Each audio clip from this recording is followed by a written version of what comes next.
Hello and welcome to Pharaoh and 5 here on Scarab and Scribe. I'm your host, Sean Lee, your friendly neighbourhood Egyptologist. This is the show where we cram Pharaoh facts from Narmer to Cleopatra into 5 minutes or less. Now, for today's guest, Hor-Aha.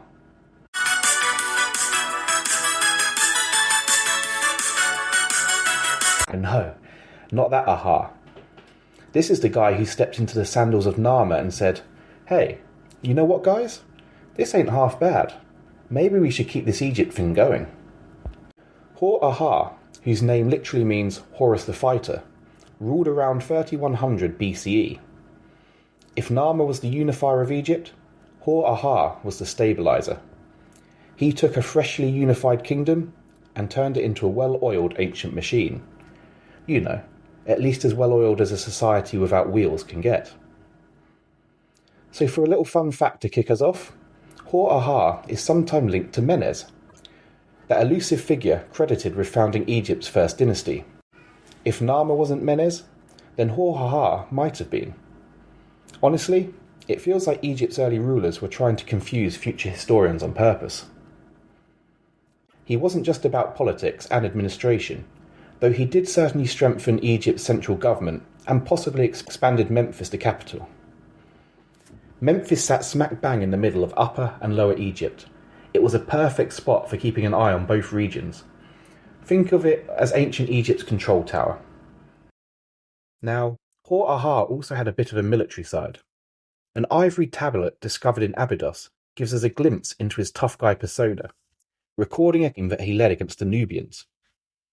One year was even called the Year of Smiting Ta-Sety, which, in case you didn't know, was the name the Old Kingdom gave to Nubia. So yeah, Hor-Aha really wasn't shy about sending a message to his southern neighbours. He was basically saying, "Yo Nubians, what? Hor-Aha's here."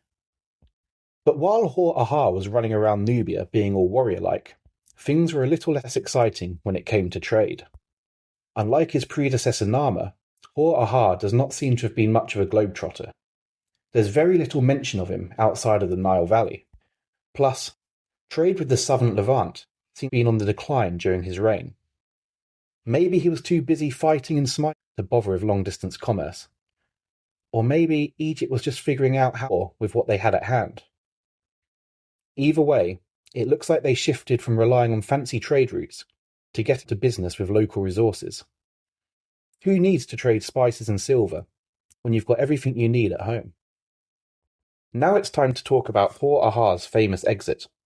Legend has it he was killed by a hippopotamus.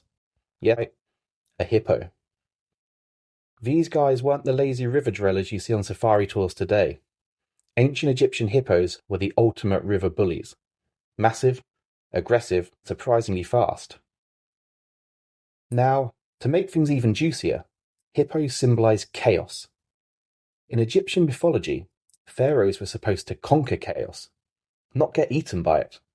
So, if the story is true, Hor-Aha's death would have been the most ironic mic drop in history. Can you imagine the court gossip? "Did you hear? The king's been taken out by a hippo." Another fun little tidbit for you. Hor-Aha might have been the trendsetter of Egypt's iconic funerary practices. He's associated with one of the earliest royal tombs at Abydos, laying the groundwork for all those elaborate pyramids and tombs that we love to explore today. Thanks, Hor-Aha, for kickstarting 1,000 years of mummy mania. So, why does Hor-Aha matter? He proved that being a pharaoh was not just about looking good in a crown. It was about building a legacy, uniting your people, and apparently, avoiding hippos. That's Hor-Aha in 5 minutes. Next time, we'll dig into the life of another pharaoh, complete with their drama, triumphs, and hopefully fewer hippo attacks. Until then, remember, steer clear of hippos, they don't mess around. If you enjoyed this video, please consider liking and subscribing, and supporting my ultimate goal of a video for each and every pharaoh in Egyptian history. Once again, thanks for watching, and catch you next time.